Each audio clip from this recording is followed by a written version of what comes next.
Hello and welcome to Zevy's Garage. Today we are going to be doing an oil change on my 2012 Mini Cooper. Not an S, not a JCW. Once again, this is the new base that we recently picked up. This has the N16 engine. This oil change tutorial will apply to the N12 and N16 engine. So, what we have here is my trusty Mobile One 530 that I normally run.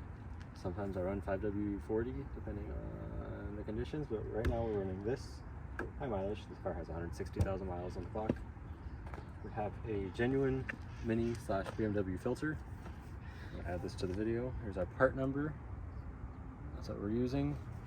I personally will only use genuine Mini or the Perflex filter. I don't remember the name, but I'll put it on the screen right here. But with these two, we'll be good for oil change. One thing I wanted to mention is, for those of you who are more experienced with these cars or have a collection of filters and stuff like I do, Mini did choose to update the crush washer. So, as you can see here, it's now a metal crush washer with a rubber insert, unlike the previous brass copper washers that didn't have the rubber. Also put a clip in the screen right here next to this insert. So yeah, OEM filter. The aftermarket ones can be too short. They can be designed incorrectly. I've seen it plenty where it'll cause an oil light and then you're chasing other issues and it turns out to be the oil filter the whole time. With that, let's get started. The engine's in the front. It's not a rear engine car or anything, so we're gonna pop the hood, not the trunk or front or whatever, but pop in the hood.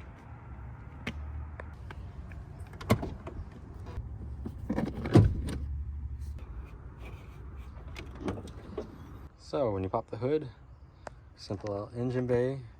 Your oil filter is right in here. This is a 27mm socket. And then your drain plug will be in the bottom on the oil pan. So to access the oil drain plug, you're going to want to raise the car. For reference, your jacking points are right here. Either you can put a jack here or put your jack stands here. Always use jack stands. But what I like to do if I'm putting the jack at that pinch weld point where the jacking block is, I tend to grab the subframe right here. A little chewed up here, but you have these two big bolts right here, which are excellent contenders for grabbing with the jack. I do it all the time to lift the front of the car, and I also have the jack stands on the sides.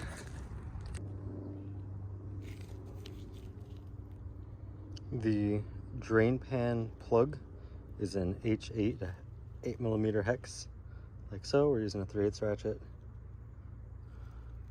Take our H8 socket and put it into the drain plug like so, and then we're going to crack it loose like so. Get our drain pan in here. All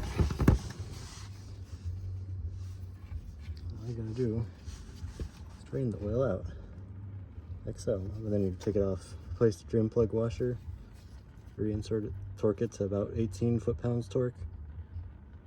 The other one's about 25 Newton meters. So this is the old crush washer that we took out. This is the original design, where it's this copper crush washer. And then once again, here's the new one, where it has a rubber insert in the middle to help with any seepage or anything. All right, so here's our drain plug. You can see it off the car. And here's the washer. We're just gonna slip it on like so, and then we're gonna bolt this back to the bottom of the oil pan. Earlier, here's where our oil filter is. We have a 27mm socket. Oops, I'm shining in the wrong spot. 27mm, so it's a 1/2 inch. It's a 6-point on that side, 1/2 inch ratchet. Drops on there. And then for this part, you would like to have a couple paper towels handy, especially if the car's warm. As the neighbor decimates his front bumper. Then what you're gonna do is you're just gonna like so. You want to make sure you have paper towels ready to catch at the bottom end. I'm gonna get these ready before I open this anymore. Like so. Oh, as I drop one.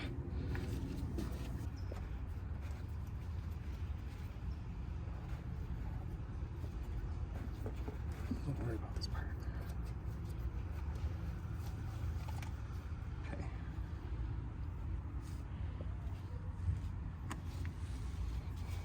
Okay, so we have our oil filter out. And this appears to be a Hengst one. You can see there's a little bit of glitter. Nothing too alarming, but I'd rather there not be that much glitter.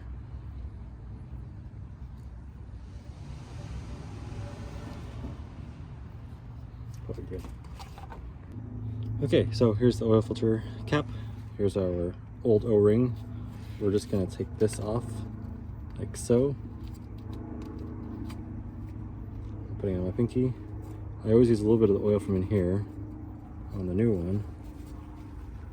Lube it up. I'm gonna slide it over the notches like so. Slide it into that channel there. Make sure it's even all the way around like it is now. So here's our new filter, which is once again a BMW mini part. But you notice here's our OEM supplier, Perflux. The L358A is the filter code. And we're gonna pop it on here like so. It just clicks in. Some of the aftermarket ones don't click in correctly, which isn't good. But then basically once you have that on, you have your O-ring, it's all oiled up and everything. You're just gonna reinstall it like so. And once again, this one gets torqued to 25 Newton meters, which I want to say is about 19 foot-pounds. I'd have to verify. I'll put it on the screen though. Conversion for both units. So that's that. Now we're gonna torque it. Perfect. One little tip that I'll add, whenever I drain the oil out of the engine, normally the cap sits like this. I always rotate it sideways. So when I do a quick visual check, I know that this pops out and isn't facing the correct direction. So since that's there, we're gonna take this off. Now we're going to add our 4.4 quarts of oil to the engine.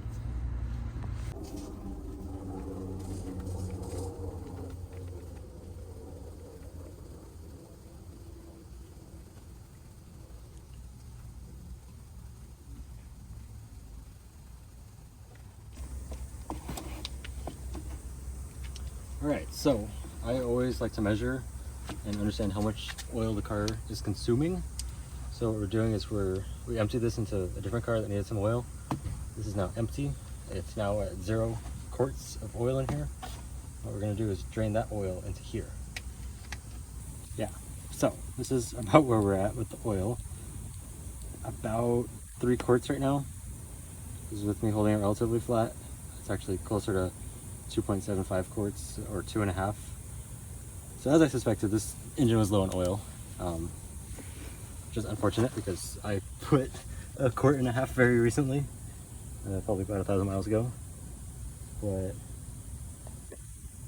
actually that was like 400 miles ago. But anyways, yes, I goofed and spilled the oil. But what we're gonna do is take out the dipstick. We're gonna wipe it off with paper towel, like so. I'm going to reinsert said dipstick back into the engine and pull it out again. And we're going to check, and you can see the oil consistently runs all the way to the top of the dipstick, meaning it's full. It's a little overfilled, but it's full. And it's solid. Now, just gotta put that back in. Oing. Okay, so we're gonna reset the onboard computer to tell it that we've done an oil change. Our reference points are right here. Here's our BC button. You're gonna push and hold that at a point in time, and you're also gonna do the same here. So what we're gonna do is we're gonna insert the key. We're gonna hit start, and we're gonna press and hold both buttons.